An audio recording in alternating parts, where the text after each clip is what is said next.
네, 박정현 판승부 한판 브리핑 시간 김수민 평론가 함께하겠습니다. 어서 오십시오. 네, 반갑습니다. 예, 자 이재명 더불어민주당 대선 후보의 공직선거법 위반 사건에 대한 상고심 대법원의 판단 오는 목요일 5월 1일 오후 3시에 하겠다고 발표가 났군요.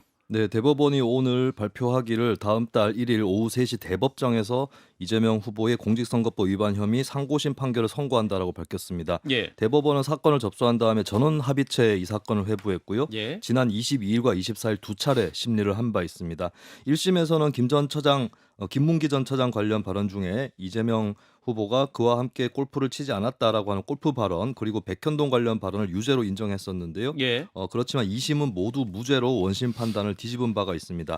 이렇게 갈린 재판의 결과 1심과 2심의 결과를 어떻게 대법원이 평가할지 여기에 또 관심이 쏠리고 있습니다. 예. 생각보다 너무 빨리 이제 상고심에 대한 판단이 나오게 돼서 굉장히 뭐 여러 가지 해석이 나오고 있습니다. 일단 법률가인 장 네. 변호사님부터 해석을 하시네요. 아마 이건 그냥 차갑게 정파를 떠나서 들여다봐야 되는 상황이라고 보는데요.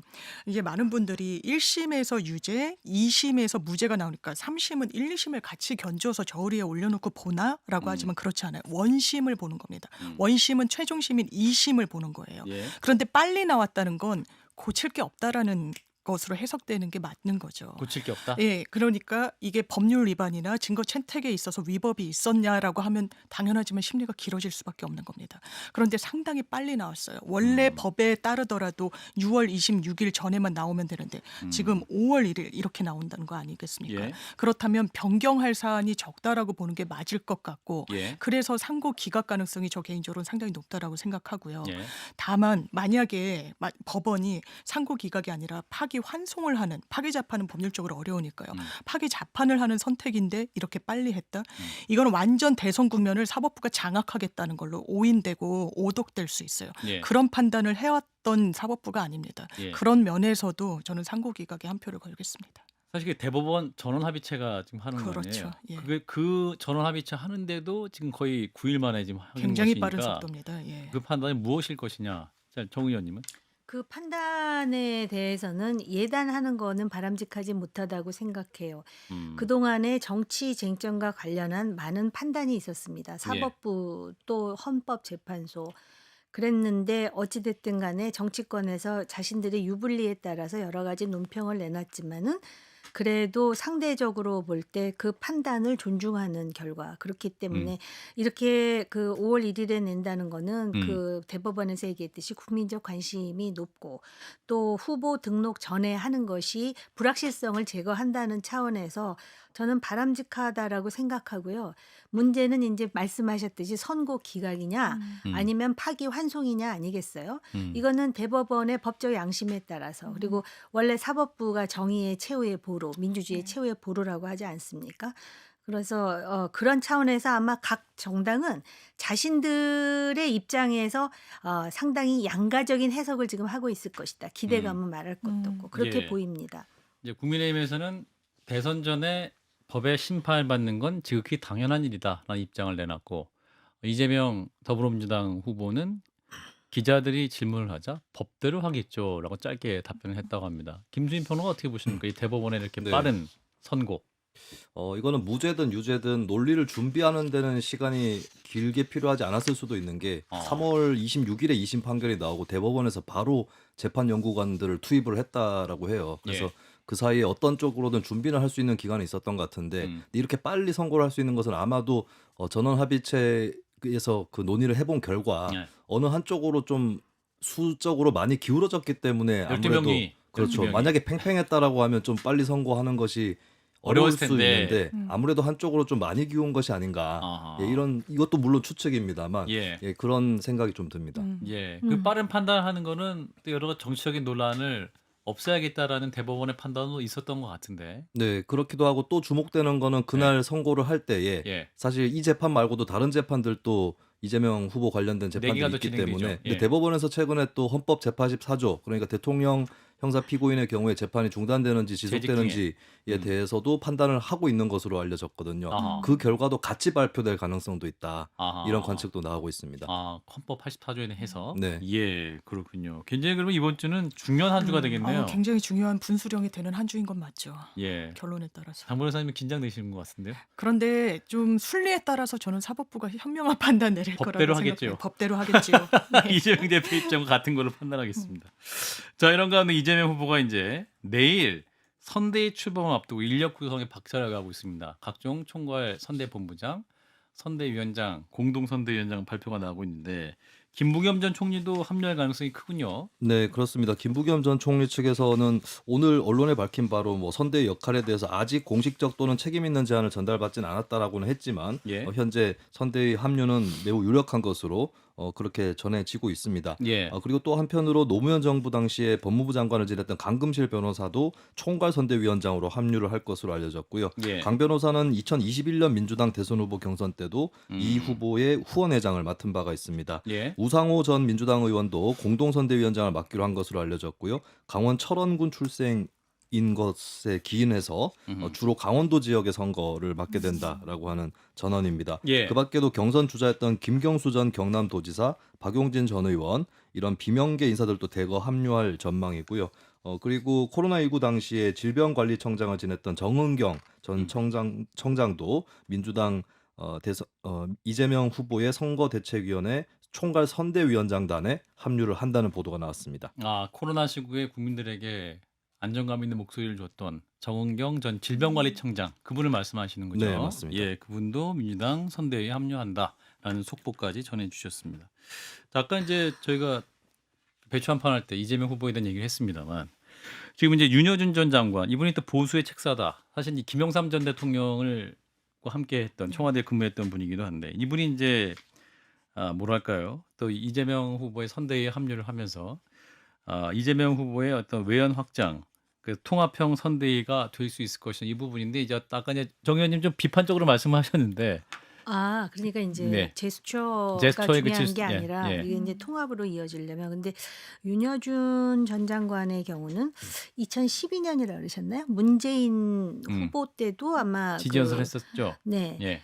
그런 이제 전례가 있는 데다가 이제 김영삼 정부 때부터 얘기하셨는데 예. 이회창 후보 때도 아마 책사 역할을 하지 않았나? 그리고 총선 때도 타율은 그렇게 썩 좋지 않았다라고 지금 보수 진영에서는 이야기를 하는데 예. 그렇기 때문에 아마 이제 이분이 또 이제 연세도 꽤 많으시고 그래서 상징성은 있는데 이거 자체가 외연이 얼마나 확장되는데 그 시발점이 될 수 있을지는 잘 모르겠어요. 예. 상 변호사님. 저는 대단히 긍정적인 행보로 평가하고 싶고 예. 정치에선 기본적으로 많은 포션이 어떤 인물들이 누가 지원하고 함께하느냐. 있고 합류하고 있고 지지하느냐로 해석이 되는데 예. 아주 대표적인 보수 스피커 그리고 보수의 책사라는 게 이분의 별칭이시잖아요. 예. 그만큼 지지를 끌어냈다라는 건 외연을 확장하겠다는 게 중도 보수 깃발 걸었을 때 국민의힘에서 그럴 리가 없다. 이재명이 그렇지 않을 거다. 말을 바꿀 거다라고 했지만 그냥 뚜벅뚜벅 보여주는 거야. 우리는 인물로. 그리고 이재명 대표는 진영에 갇힌 정치인은 저는 아니라고 생각해요. 아주 철저한 실용주의자. 본인이 성남시장으로 또 경기도지사로 했을 때 성과로 정책으로 여기까지 민주당 비주류로서 여기까지 온 거거든요. 예. 그렇다면 본인의 말을 바꾼다는 게 저는 그렇게 나쁘게 평가할 거냐. 이를테면 박정희 전 대통령 그리고 이승만 전 대통령에 대해서 이거 참배할 수 없다라고 했던 그 시기도 있었죠. 예. 근데 지금은 그런 진영에 갇혀 있을 때가 아니라는 거예요. 대한민국을 위해서 통합, 협치 그런 걸 완전히 저버린 대통령이 대한민국에 어떤 불행을 가져왔는지를 우리가 목도했거든요. 예. 그러니까 이재명이란 정치인 앞에 그리고 수권정당 자임하는 민주당 앞에 다른 선택지가 없는 겁니다. 그 선택지, 정답을 찾아가는 과정 중에 있고 그냥 반드시 성과를 내야 할 겁니다. 김수민 평론가는 자, 이재명 선대위의 어떤 확장 행보, 통합 행보는 어떻게 보시는지. 네, 일단 그 대통령 선거는 대통령 후보 한 명에게 굉장히 조명이 많이 집중되기 때문에 예. 뭐 선대위를 통해서 승부한다 이렇게 볼 수는 없는 선거긴 한데, 예. 근데 선대위에 누가 들어갔다보다 선대위에 누가 안 들어갔다가 더 안 큰 들어갔다. 뉴스가 될 수도 있거든요. 아. 근데 그런 의미에서 사실 만약에 비명계 인사들이 선대위에 별로 안 들어갔다 아. 이렇게 되면은 이재명 후보가 타격을 받을 부분이 있을 수 있는데 일단은 이 부분에서는 좀 선방하고 있지 않나. 그러니까 오히려 뭐 윤여준 씨 같이 이렇게 외부 인사에 대한 영입보다 음. 내부를 통합해내는 것 예. 이것이 더 큰 관건일 수 있는데 예. 어느 정도는 뭐 김부겸 전 총리나 박용진 전 의원 음. 이렇게 가담을 한 거는 이재명 후보한테는 플러스가 될 수 있을 것 같습니다. 그렇군요. 아까 제가 배추한발 사도 얘기를 많이 해서 우리 김수인 평론가한테 얘기를 안 여쭤봤는데 오늘 국민의힘 경선 2명으로 좁혀졌잖아요. 네네. 이제 김문수, 한동훈 이렇게 돼 있는데 둘 중에 누구로 좁혀질 것 같으세요? 어려운 네. 질문 갑자기 예측 어, 잘하신다고 정평이 네. 났겠죠. 맞아요. 아닙니다. 이번에도 틀려가지고 틀렸어요? 이번엔 맞춰보세요. 네, 제가 한 3개월 전에 김문수 대 한동훈으로 갈 거라고 해놓고 아. 중간에 바꿨어요. 원래 답도 처음에 쓴 게 맞아요. 우리 맞아요. 그 학창 고치면 시절 틀려야 경험 보면 되더라고요. 고치면 틀려. 아무튼 그래서 근데 이제 뭐 당원 투표 50%라든지 이런 걸 감안했을 때는 이제 김문수 후보가 조금 더 유리하지 않을까 음. 이렇게 예측할 최소 수 한 명으로. 있는데 네. 근데 제가 좀 영남권 국민의힘 당원층이나 이쪽에 좀 취재를 해보니까 아. 한동훈 후보가 그 탄핵 국면 때 하락했던 거에 비해서 다시 반등하고는 있다. 아. 당원 내에서도 예. 예, 그런 얘기는 또 있더라고요. 그래서 아. 그 부분이 좀 변수는 있을 것 같습니다. 그렇군요. 아직까지도 그럼 최종 1인이 누가 될지 예측할 수 없는 그런 상황인 것 같긴 네. 합니다. 자, 이런 가운데 명태균 씨 이름이 또 언론에 중요 헤드라인으로 등장을 했습니다. 오늘 서울 올라왔어요. 검찰 조사를 받기 위해서 좀 올라왔는데 이분이 또 언론 인터뷰에서 내가 오세훈을 잡으러 왔다 이런 말까지 했습니다. 영상을 일단 보고 이어가겠습니다. 제 사랑하는 아내와 제 여식들에게 씻을 수 없는 상처를 준 오세훈이를 잡으러 차원에서 서울까지 왔습니다. 저한테 오신 분들은 다 제 고객이었거든요. 그분들이 잘 됐으면 좋겠다. 그래서 저는 윤석열 대통령, 김건희 여사에 대한 거는 좀 안타깝다. 예. 자, 일단 오세훈 서울시장의 그 여론조사비 대납 의혹을 서울중앙지검이 조사를 하고 있는데 그 차원에서 명태균 씨를 소환을 한 거죠.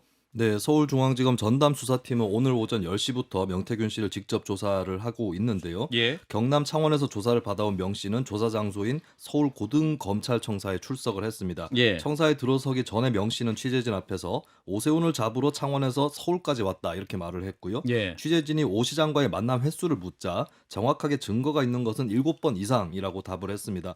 그러면서 그분이 기소될 사항이 20개라는 주장을 하기도 했고요. 한편 김건희 여사의 공천 개입이 있었느냐라는 질문을 받고 김상민 검사 공천에 대한 의견을 타진한 것은 맞다라는 취지로 밝히기도 했습니다. 예. 그리고 한편 경향신문은 검찰이 오세훈 시장의 측근 강철원 전 서울시 정무부시장의 휴대전화에서 공표되기 전에 전송된 복수의 공표 여론조사를 확보를 했다고 보도했는데요. 예. 이 조사는 명 씨가 실소유주라는 의혹을 받아왔던 미래한국연구소의 의뢰로 진행됐던 조사들입니다. 예.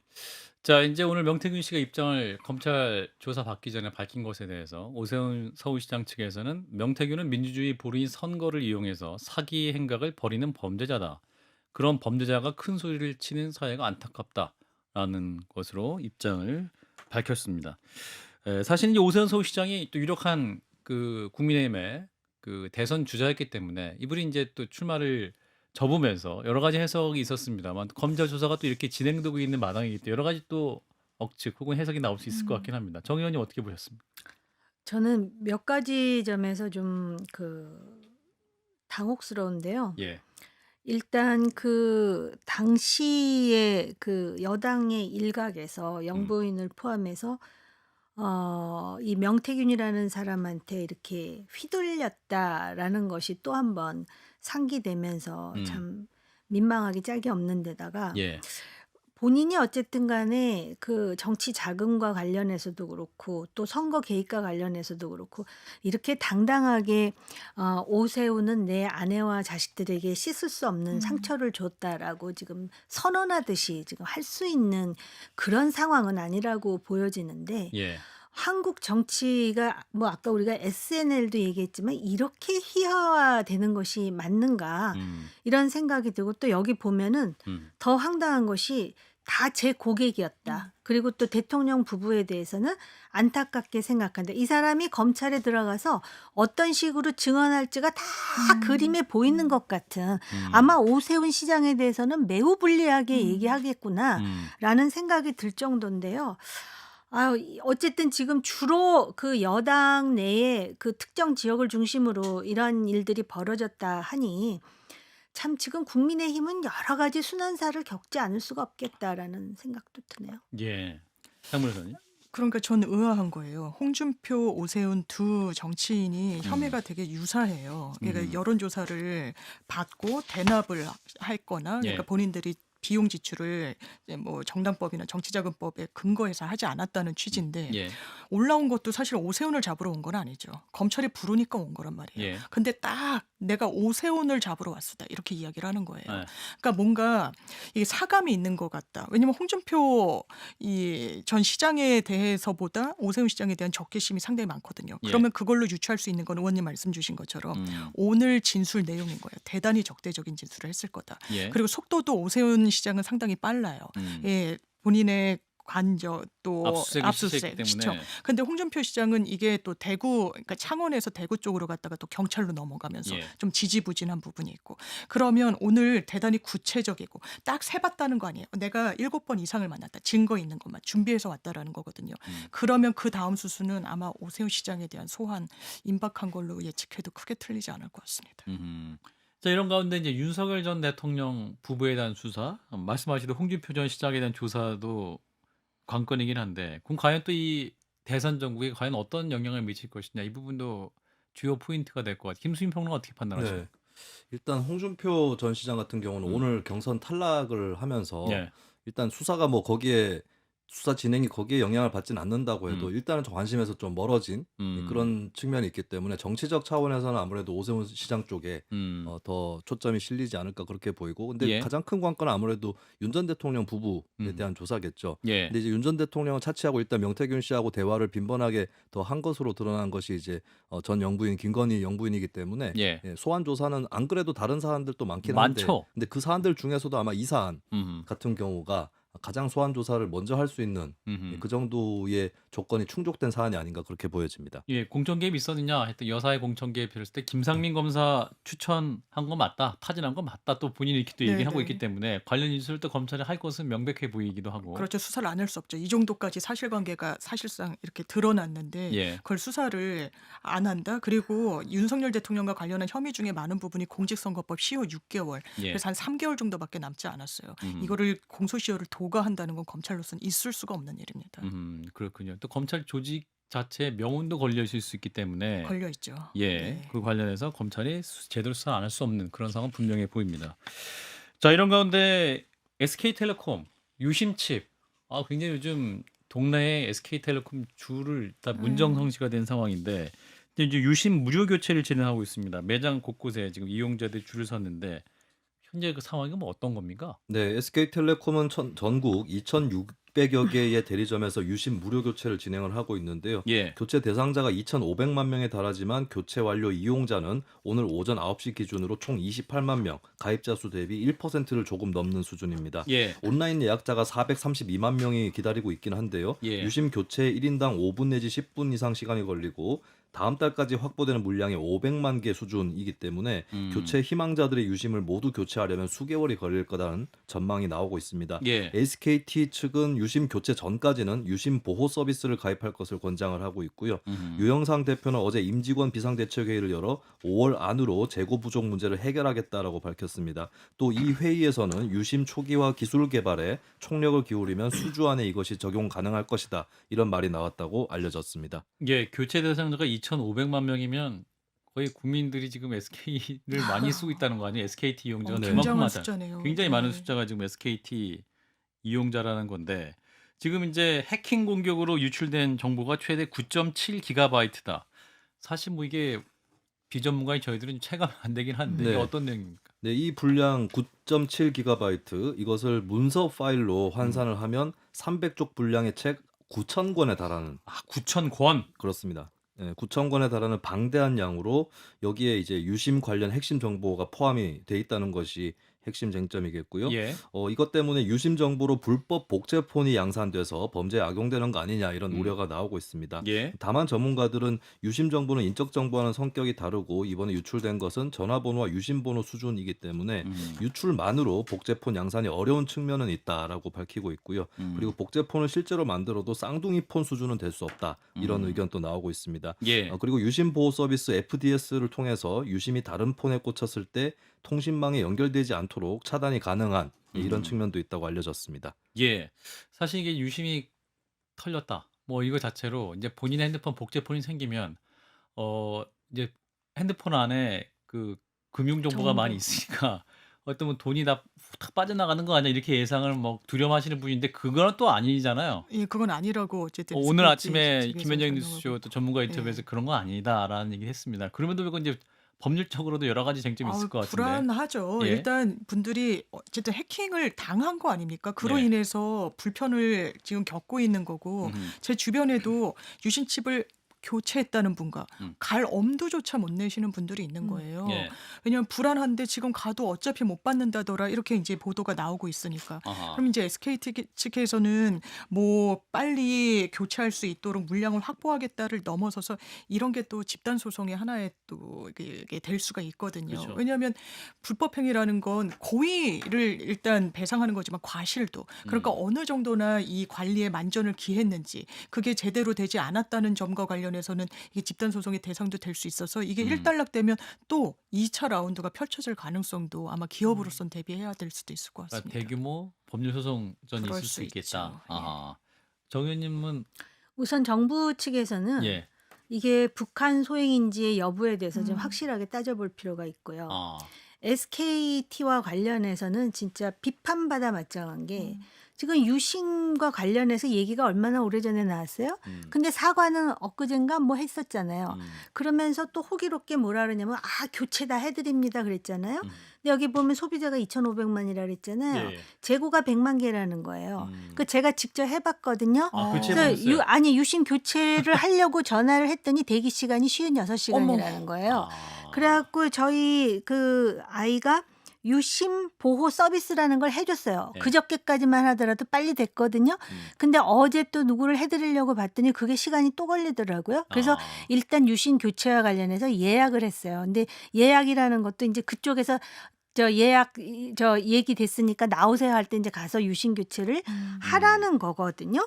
이런 식의 대기업의 서비스가 이 정도밖에 안 되는지에 대해서 비판하지 않을 수 없고 아까 전문가 얘기하셨잖아요. 마무리? 우리 아무것도 모르는데 전문가 얘기도 다 달라요. 누구 말을 믿을 수 있을지 모르겠어요. 예, 이건 정말 계속 짚어야 될 문제인 것 같습니다. 일단 오늘 여기까지 한판 브리핑 김수민 평론가였고요. 두 분도 고맙습니다. 감사합니다. 감사합니다.